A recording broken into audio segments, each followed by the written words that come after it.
Nagsimula sa simple na pasulyap-sulyap, nagpapapansin sa'yo.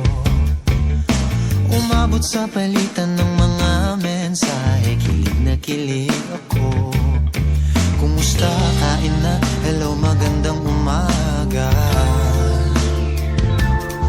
Ingat ka, pahinga, huwag kang masyadong magpupuyat pa.